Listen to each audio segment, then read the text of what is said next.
Bonjour à tous, bienvenue dans Bonjour chez vous. Alors c'est la suite de notre mini-série spéciale Entrepreneur. Et aujourd'hui, on vous encourage à assumer votre foi en tant qu'entrepreneur. Et je suis encore avec Aurélie et notre invitée Josiane Traxel. Bonjour mesdames. Bonjour Josiane, bonjour Bienvenue à nouveau. Ça va toujours bien Josiane? Ça va très bien depuis hier. Ah, génial. Merci beaucoup pour tout ce que tu as partagé hier. On a manqué de temps, on a couru, on était tellement déçus de t'avoir fait courir autant. Aujourd'hui, promis, on te laisse encore plus de place. Aujourd'hui, tu vas nous parler, si tu vas répondre à la question dans la rubrique Réponse d'experts, les entreprises peuvent-elles être des missionnaires modernes? Tu nous diras un petit peu ce qui se cache derrière ce terme, c'est bien ça? Oui, alors c'est un terme un peu passionnant parce qu'effectivement, quand on y regarde bien et qu'on y regarde à deux fois, on se rend compte que Dieu, quand il veut transformer une génération, eh bien, il envoie, par exemple, des Joseph pour stabiliser. Il va envoyer des Daniel pour influencer. Et puis, il va envoyer des Lydie pour ouvrir des territoires. Donc, c'est ça dont je vais vous parler. C'est un petit peu comment Dieu fonctionne quand la société doit être transformée. Très, très, très intéressant. Bon, on a hâte de t'entendre, Josiane. Merci encore d'être avec nous.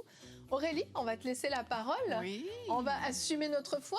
Effectivement. On peut l'assumer, pas en tant qu'entrepreneur, j'ai envie de dire. Dans la vie de tous les jours. Tout à fait. Allez, c'est parti pour la pensée du jour.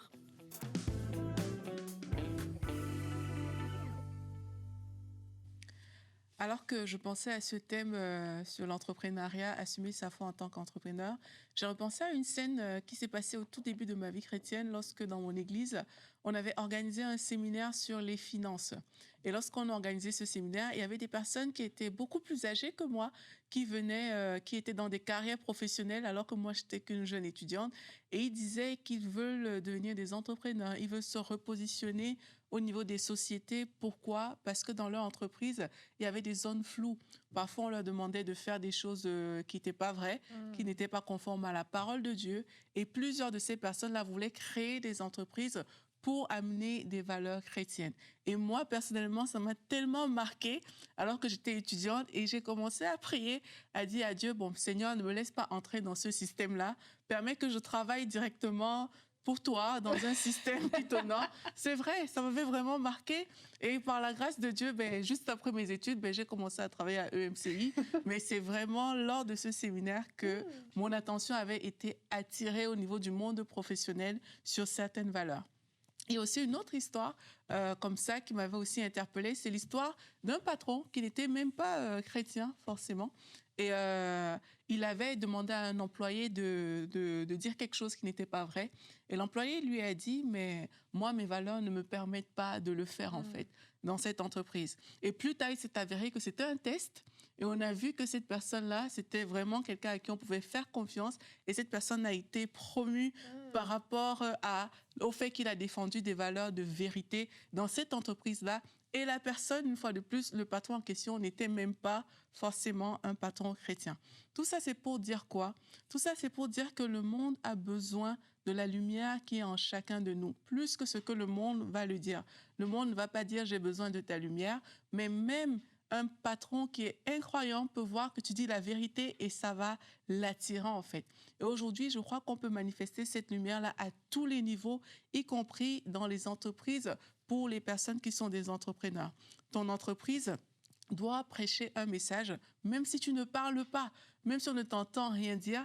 Il faut que lorsqu'on regarde à ton entreprise, lorsqu'on regarde à nous tous, il y a un message qui doit se dégager. Il y a des valeurs claires que le Seigneur va communiquer juste parce qu'on nous regarde. Juste parce qu'on regarde ton entreprise, on doit pouvoir voir certaines valeurs. Et ça va coûter un prix. C'est quelque chose que j'aimerais dire aussi aujourd'hui. Ça va coûter un prix, un peu comme nous. Ça nous coûte un certain prix. Ça va te coûter le prix de peut-être déclarer tous les impôts, là où les personnes qui ne sont pas au Seigneur ne déclarent pas tout forcément. Ça va te coûter le prix aussi de peut-être perdre certains contrats parce que tu as refusé de participer à certaines choses. Ça va te coûter ces prix-là, mais sache qu'alors que tu paies ce prix, la Bible dit que les voies de Dieu durent éternellement. Le contrat qui va venir de Dieu, ce sera le contrat qui va t'amener plus loin.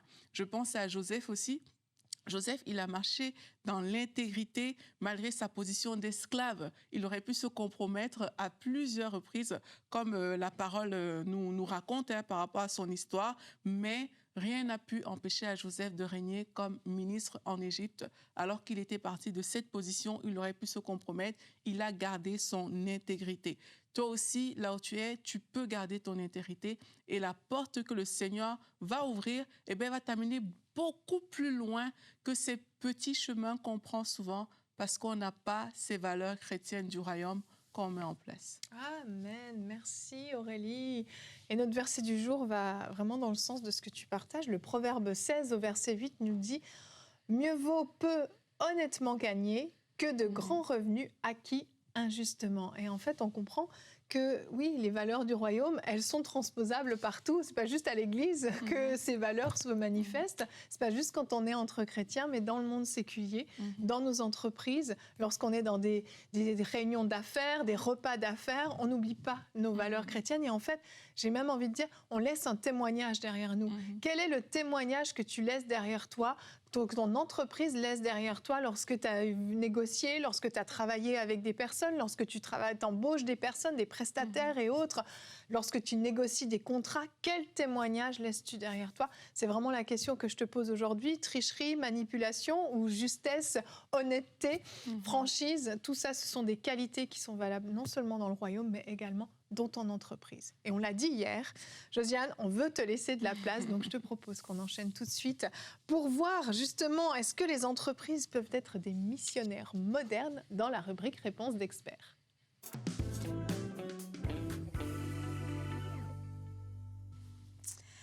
Alors merci Evelyne, merci pour cette grande question. Est-ce que les entreprises sont des missionnaires modernes? J'ai envie de dire, est-ce qu'elles ont cessé une fois de l'être? Et c'est vrai que dans la société s'établit la culture. Et la culture, c'est ce terrain, c'est ce terroir où certaines semences vont pouvoir pousser. Donc, j'ai envie de dire, vous avez tous et toutes été à l'école, on a appris de notre histoire, quand l'économie change, eh bien, ça prépare un certain terroir qui va faire une certaine culture de société qui va permettre à certaines graines de semences, de guerre, de germer et de pouvoir profondément prendre place. Donc, c'est presque dans la question, il y a la réponse. C'est-à-dire que si les sociétés, les entreprises ne sont pas missionnaires, alors elles sont démissionnaires. C'est joliment dit. C'est joliment dit, hein, c'est pas mal. Josiane Traxel. Oui, franchement. Déjà hier, tu en as eu des bonnes punchlines. Là, je me suis dit, elle a des bonnes punchlines. Oui, parce que, voilà. Donc, une entreprise qui n'est pas missionnaire dans son terrain ou qui ne se considère pas comme missionnaire, et peut-être, c'est pas qu'elle se considère pas, c'est qu'elle y croit même pas qu'elle peut l'être. Ou elle n'est pas soutenue par le corps de Christ en tant que missionnaire. Et j'aimerais déjà peut-être poser ça comme base. Et je vous encourage, si vous suivez cette émission et que vous avez en charge une communauté religieuse, quelle qu'elle soit, que vous soyez pasteur, bref, peu importe, vous mettez le titre que vous voulez, les grands, les petits, ça m'est égal. Si, dans votre zone d'influence, vous avez des personnes qui sont dans l'entrepreneuriat, je vous invite à repositionner votre manière dont vous les voyez. Et je vous invite à ouvrir le regard comme les voyant comme étant vos missionnaires les plus proches. Investissez dans vos entreprises et dans les personnes qui font de l'entrepreneuriat dans votre société, dans l'environnement, dans la communauté dans laquelle vous évoluez. Parce que, par définition, Dieu ne sépare jamais le sacré du séculier et il envoie toujours le juste pour être la réponse au problème. Et on le voit, tu as cité tout à l'heure, tu as cité Joseph, Dieu a envoyé la sagesse pour amener la justice et répondre même à reculer une famine qui était non seulement nationale, mais à des dimensions internationales. Au fait, Joseph n'était absolument pas un rabbin. Il est arrivé comme esclave. Il a effectivement, comme tu l'as très bien décrit, il a tenu sur ses valeurs, on en a parlé. Il aurait pu se compromettre, ça aurait été facile. Il avait tout pour le faire. Il ne l'a pas fait, il a tenu son rang. Mais au fait, c'est clairement, il sait que c'est Dieu qui l'a envoyé. J'ai envie de te poser la question. Est-ce que tu sais que c'est Dieu qui t'a envoyé dans ta société? Est-ce que tu sais, est-ce que tu es propriétaire de ta société? Ou est-ce que tu en es, ou est-ce que Dieu t'en a confié la gestion? Réfléchis à ces deux choses-là, parce que je pense que là est le chemin entre être missionnaire ou démissionnaire. Si tu sais que c'est Dieu et que tu es envoyé de Dieu et que entre parenthèses, tu gères ses affaires, peu importe à quoi ça ressemble, ton business, que ce soit une entreprise de services, que ce soit une entreprise de produits, bref, que tu sois dans la tech, que tu sois dans n'importe quel domaine, au fait, Dieu t'utilise pour faire reculer l'injustice dans ta société. Donc, de toute manière, tu es un missionnaire pour lui, parce que sa justice vient du royaume de Dieu. La justice des hommes, on ne veut pas, on sait où elle amène. On sait où elle amène. Donc, au fait, je parlais aux pasteurs enfin bref, à ceux qui ont peut-être une zone d'influence, considérez vos entrepreneurs comme vos missionnaires les plus proches.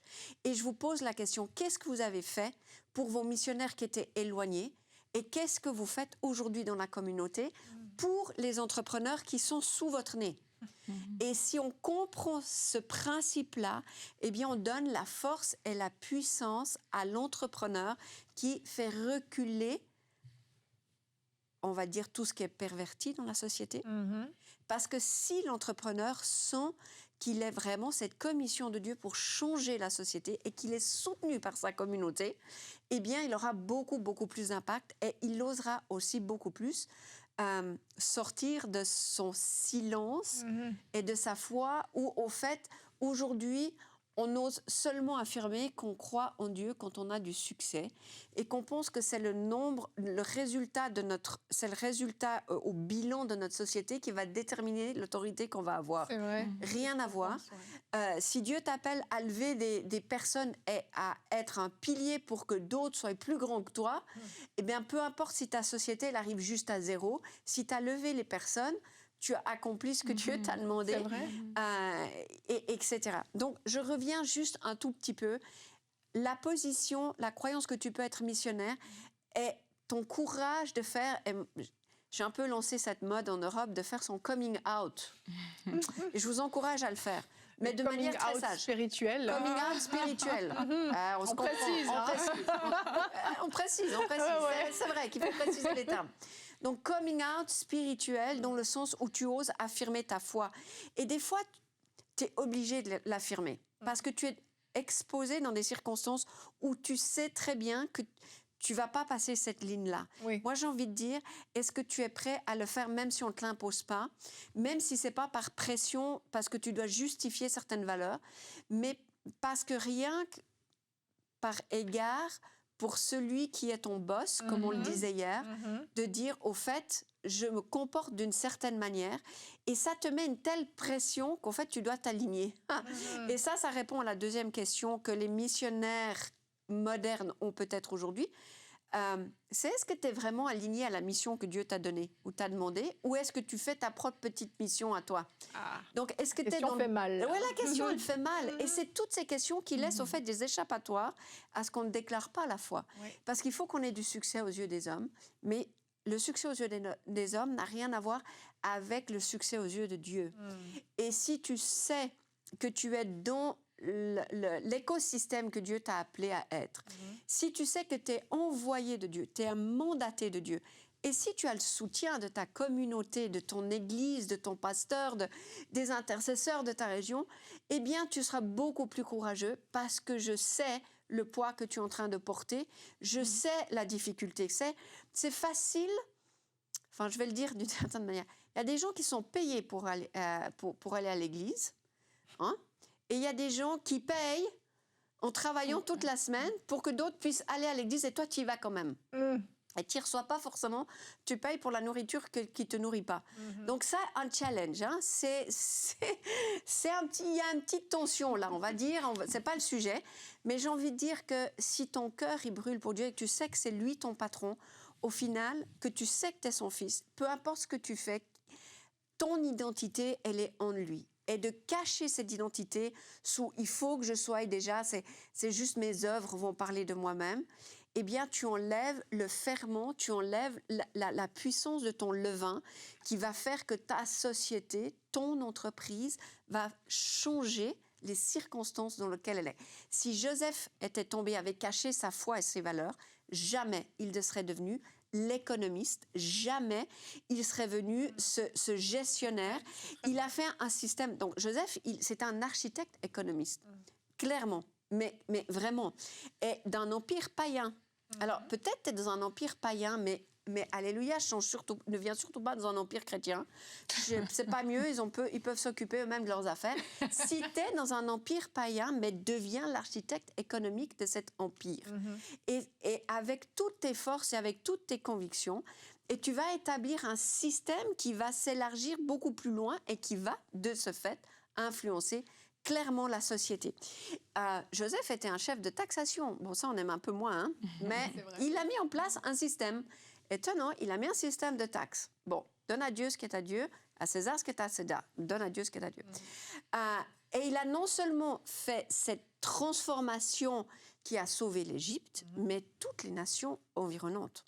Donc, il a tenu sa foi, il a tenu ses principes de valeur, comme tu disais, mais il était mis à une position d'architecte économique. Donc, si ça, c'est pas un missionnaire, alors moi, je ne sais pas ce qu'est qu'un missionnaire. Parce que si les missionnaires n'ont pas un impact national... Oups. Je vous laisse répondre. OK, donc, Joseph n'était pas prêtre. Joseph n'était pas un rabbin non plus. Il a été un gestionnaire, un administrateur, un stratège économique. Et on le voit très bien, le salut de toute une génération a passé par sa tenue de ses valeurs et par un entrepreneur qui a été fidèle et il a transformé. Il est la preuve que l'économie ne reste pas un espace neutre pour la foi. Donc, soit tu es missionnaire, soit tu es démissionnaire. Donc, ce que tu fais dans ton travail, c'est un travail missionnaire pour Dieu. Et Dieu veut tellement mettre de puissance dans ce que tu as, que ce que tu penses être capable de faire par toi-même ou avec toutes tes forces, et tu mets ta sueur, tu mets ton sang, j'ai envie de dire, affiche tes valeurs de manière sage, affiche tes valeurs, laisse Dieu être ton CEO et laisse-le transformer ton entreprise à modifier économiquement ton territoire, ton écosystème, tes produits, tes collaborateurs, etc. Et j'ai envie de dire, là, comme ça, je vais donner un petit témoignage. Très, très longtemps, j'ai souffert de dichotomie. C'est-à-dire que j'ai tout fait pour qu'on ne... Je ne suis pas connue comme Josiane Traxel, la femme de Jean-Luc Traxel. C'était vraiment un truc qui vraiment, j'étais là. Donc, je ne veux pas être la femme d'eux. J'ai un appel dans ma vie et je vais le faire jusqu'au bout. Mais ayant eu des persécutions dans mon enfance, même physique, par rapport à ma foi, j'ai été extrêmement prudente. Même dans le travail, on m'a menacée. J'ai dû signer des choses comme quoi mon fichier clientèle ne partirait jamais dans une autre association. Enfin bref, j'ai eu des contraintes économiques marquées par rapport à ma foi et j'ai longtemps caché ma foi. Dans le sens que j'ai conduit mes affaires, je priais, j'intercédais, mais d'une manière extrêmement intime. Et je me rappelle de cet entretien... Incognito. Incognito. Je me rappelle d'un entretien journalistique et j'ai vu la peau de banane venir. J'étais à la télévision et je connaissais la peau de banane du journaliste et qui a voulu me faire rentrer dans mon aspect de foi. Et quand même, Jean-Luc intervient au niveau du miraculeux, enfin... C'est pas juste une messe simple. Enfin, voilà. On est dans une autre catégorie, voilà. Et il m'a tendu la peau de banane. Et je me rappelle avoir eu à ce moment-là la sagesse de Dieu sur ce plateau qui me disait, et j'ai dit cette phrase-là. J'ai dit, ma foi est comme ma sexualité, je n'en parle pas en public. c'est autant intime pour moi. Et là, le journaliste n'a pas osé revenir parce qu'il touchait à quelque chose de très précieux, mais j'ai mis autour de moi un cadre. J'ai mis autour de moi un cadre. Et j'ai plus osé être cette voix de qui je pouvais être. Et je me rappelle d'avoir été utilisée. J'ai mis juste une fois une photo sur une news. J'ai mis une photo de moi et mes 4 enfants. Et voilà, c'est la seule fois que j'ai utilisé mes enfants vraiment en image, on va dire, alors qu'ils étaient enfants pour l'entreprise. Et j'ai une cliente qui est arrivée chez moi. Elle est venue dans mon bureau. Elle m'a dit, Madame Traxel, il faut que je vous dise, il faut que je vous dise. Le jour où j'ai reçu votre magazine avec votre photo, le lendemain, j'avais un IVG programmé. Et j'allais enlever le 2e enfant. Effectivement, mon mari a repris des études. Je suis la seule source financière. Et quand j'ai vu votre photo avec vos 4 enfants, je me suis dit que si vous arrivez à faire ce que vous faites avec 4 enfants, peut-être que je vais arriver à faire avec un 2e sur le chemin. Wow. Et elle a annulé son avortement. Elle venait me dire, au fait, toute enceinte, qu'elle n'avait pas provoqué l'IVG. Je dis, waouh, même mon image parle de moi. Incroyable, je n'ai pas prêché mes convictions pro-life. J'ai pas prêché, j'ai rien dit, j'ai mis juste une petite photo. C'est facile à faire une petite photo aujourd'hui. On fait des selfies aujourd'hui, donc c'est facile. Mais ça m'a enfermée. Ce témoignage-là m'a enfermée. C'était bon, mais je me suis rendu compte que j'étais mute et que je devais prendre ma position parce que de toute façon, les gens savaient. J'ai tellement de personnes qui arrivaient dans le cadre de l'entreprise que je dirais, qu'est-ce qui se passe ici? Qu'est-ce qu'il y a de plus ici? Ils voyaient en fait la différence. Ils sentaient, ils le voyaient, ils le percevaient. Et c'était clair qu'à un moment donné, j'ai dû moi-même faire mon coming out. Alors, mon coming out, il était assez facile, entre parenthèses, dans le sens que si vous googlez mon nom, j'apparais avec Jean-Luc. Donc, c'était déjà fait. Au fait, ce que je ne voulais pas dire était déjà dit de partout. C'est ça. Et de chez tout le monde. Sauf que tu ne l'assumais pas, en fait. Ouais, j'avais envie que de parler à... Je sais pas, je me disais, mais ça peut pas être mélangé. Tu voulais pas associer les deux, c'est ça? Non, je ne voulais pas associer les deux. On m'avait menacé que si je le faisais, j'allais avoir des représailles, etc. Et je me suis rendu compte que c'était vraiment faux et j'ai dû me repentir de cette position-là. Et c'est fou parce qu'en fait, le Seigneur m'a même repris. Non, mais vraiment, il m'a repris. Et aujourd'hui, je crois qu'on ne peut pas être dans une société active au niveau de l'entrepreneuriat sans donner explicitement la lumière et la source dans laquelle on s'inspire. On ne peut plus. Il fut un temps, c'était un peu ténébreux, là, bon, et puis il y a plein de choses. Mais aujourd'hui, notre lumière missionnaire dans la société, elle est un indispensable. C'est pas au fait, c'est un indispensable. On va être éteint sous l'ombre des ténèbres si on ne brille pas de la lumière qui nous anime. Et c'est tellement la source et l'origine. Et j'ai envie de parler, j'ai juste envie de vous donner l'histoire de Lydie et de l'Europe. Alors, je viens de l'Europe, j'aime l'Europe, je suis dédiée à ce que vraiment en Europe, on lève une nouvelle génération d'entrepreneurs, que les entrepreneurs utilisent le divin dans l'économie, le surnaturel dans l'économie, qu'on soit des gestionnaires du ciel sur terre, au fait, au final.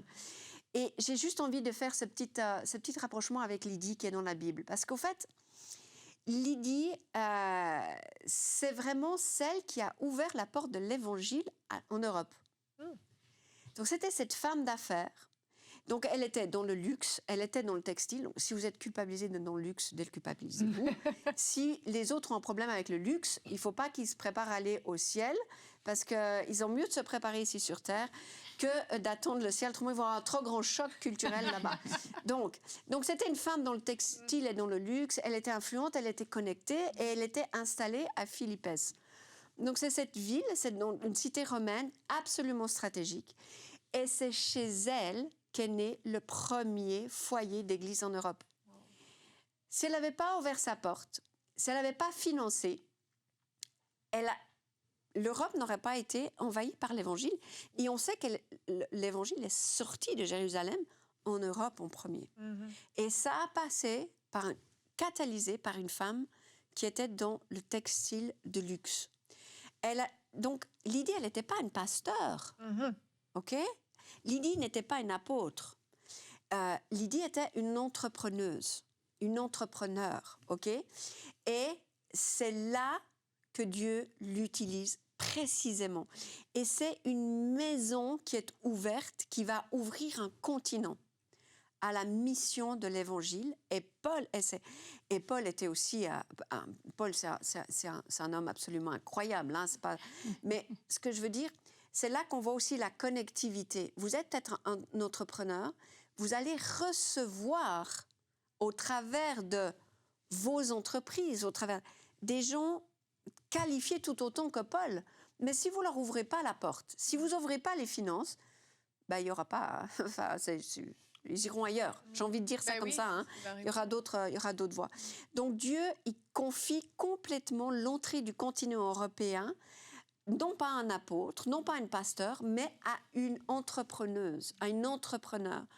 Et l'ouverture d'une porte, elle est importante. Parce qu'une fois que la porte est ouverte, on défonce, on y va. Exact. Donc, en fait, l'entrepreneuriat et le missionnariat, on est les mains et les pieds de Jésus sur terre. Donc, si tu es culpabilisé parce que tu es un entrepreneur et que tu ne sais pas pourquoi Dieu t'utilise, ou que tu dis, tiens, moi, j'aurais pu amener cette parole beaucoup plus simplement, beaucoup plus clairement que ce que tu entends quand tu es assis sur ton siège du dimanche et que tu y vas juste parce que ta femme, elle te demande d'aller à l'église, et que tu souffres de tout ça, j'ai envie de dire que tu as un public, que tu as une mission de Dieu, c'est de transformer la société, de devenir l'architecte économique de ton écosystème, d'être utilisé par lui pour être les mains et les pieds de Jésus. Tu es sa voix. Merci beaucoup, Josiane, vraiment. Merci. C'était extrêmement intéressant et tu nous amènes une dimension qu'on aborde rarement, voire pas, sur le plateau de Bonjour chez vous. Et je pense que ça a éclairé beaucoup de monde. Donc, un gros merci pour tout ça, vraiment. Mais merci infiniment. Et à toutes les femmes qui nous regardent, j'ai envie de leur dire, lisez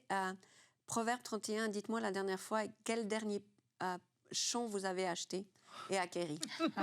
Sans pression. Hein. Sans pression.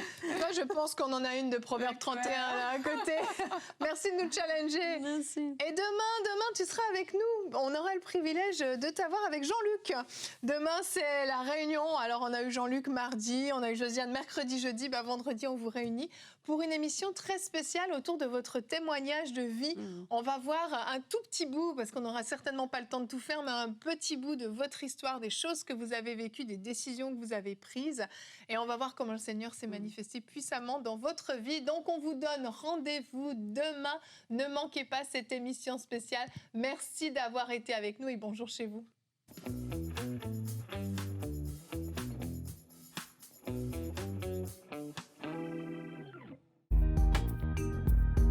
Merci à tous nos précieux partenaires grâce auxquels cette émission a pu être réalisée.